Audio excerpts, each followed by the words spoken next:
নারীর টানে বাড়ি ফেরা। ঈদ আসলেই মনে পড়ে যায় আবার সেই চিরচেনা সুর, স্বপ্ন যাবে বাড়ি আমার। স্বপ্ন টানে দিলাম পাড়ি। রাজধানী ছাড়ছেন ঘরমুখ মানুষ, উদ্দেশ্য ঈদের সুখ দুঃখ ভাগ করে নেয়া। রাস্তায় কেউ বাসে, কেউ ট্রেনে, আবার কেউ লঞ্চে মনে সংকল্প করেন কখন যাব সেই চিরচেনা এলাকায়, কখন দেখা হবে আপনজনের।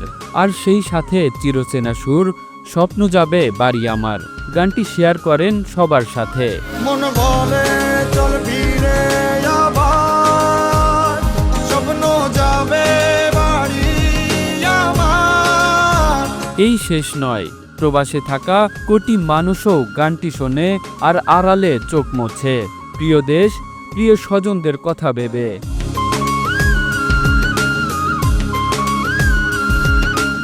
স্বপ্ন যাবে বাড়ি গানটি গ্রামীণফোনের প্রচলিত একটি টেলিভিশন বিজ্ঞাপন। ঈদ উপলক্ষে ঢাকায় বসবাসকারীদের গ্রামে ফেরা ও তাদের ঘরের প্রতি আবেগের বহিঃপ্রকাশ দেখানো হয়েছে এই বিজ্ঞাপনটিতে।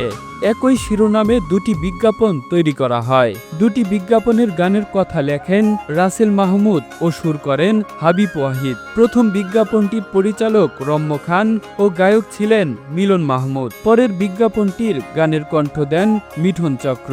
2017 সালে জি বাংলার জয়ী নামক ধারাবাহিক নাটকের টেলিগ্রামের গানের সুর স্বপ্ন যাবে বাড়ির দ্বিতীয় বিজ্ঞাপনের গানের সুর থেকে নকল করার অভিযোগ ওঠে।